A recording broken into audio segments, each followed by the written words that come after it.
Naabutan naman ni Dado si Bogs at patuloy pa rin nila hinahabol si Jules.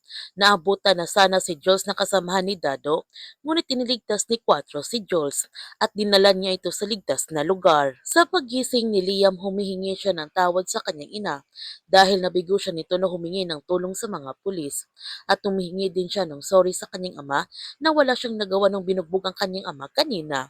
Sinabihan ni Magnus ang kanyang anak na gaya ng sinabi niya kanina, sobrang proud siya nito sa kanyang ginawa. Ipinakita naman ni Liam sa kanyang mga magulang ang kutsilyong kahoy na piraso ng kanyang trophy, na ang akala niya na itinapon na ito na kanyang ama noon dahil hindi ito sangayon sa kanyang pagiging chef. Tinakpan kagad ni Greta ng una ng hawak na kutsilyo ni Liam upang hindi ito makita ng mga tauhan ni Emil.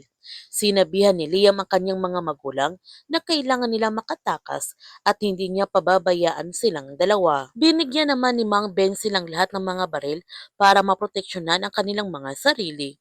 Nagpapasalamat naman si Olsen kay Ice sa pag-assist niya kay Doc JC habang inuoperahan ang kanyang ina kanina.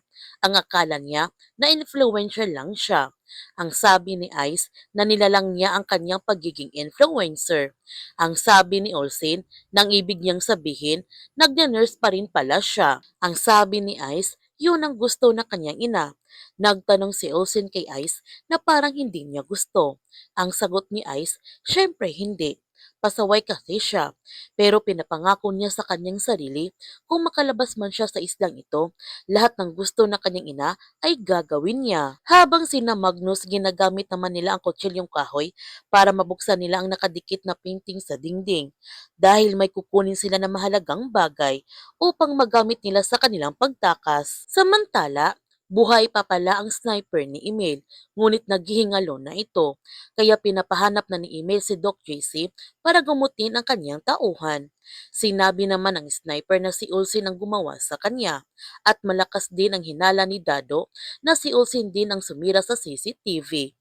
Pagkatapos sabihin ng sniper kung sinong gumawa sa kanya, ay namatay din ito.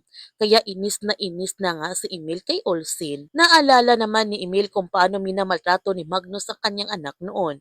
Ngunit hindi ito magawang iwan ni Ayen dahil pinanghahawakan niya ang pangako ni Magnus sa kanya na iiwan nito ang kanyang pamilya para magsama silang dalawa. Kaya inis na inis pa rin si Ayen dahil hanggang ngayon buo pa rin ang pamilya ni Magnus at dapat magbayad ng malaki si Magnus sa lahat ng ginawa nito sa kanya. Napapansin naman ni Caryaso ang kakaibang kinikilos ng mga guest sa resort at pati na si Liam. Ngunit inutusan siya ni Jacinto na gumawa siya ng report at sabihin nito na okay lamang ang La Playa Roja. Kaya binura lahat ni Caryaso ang kanyang napapansin sa La Playa Roja at sinunod niya ang sinabi ni Jacinto. Nagagalit na nga ulit si Olsen kay Liam nung trinaydor sila nito. Nang dahil sa ginawa ni Liam, kaya muntik nang mamatay ang kanyang ina at hinding-hindi niya mapapatawad si Liam nito. Habang si Emil, gagamitin na naman niya ulit si Liam upang mapalabas sa lungga si Ulsin dahil malaking sagabal si Ulsin sa lahat ng kanyang mga pinaplano hanggat hindi niya ito mahuhuli. Kaya huwag natin palalapasin ang kapanapanabik ng mga tagpo sa Roja.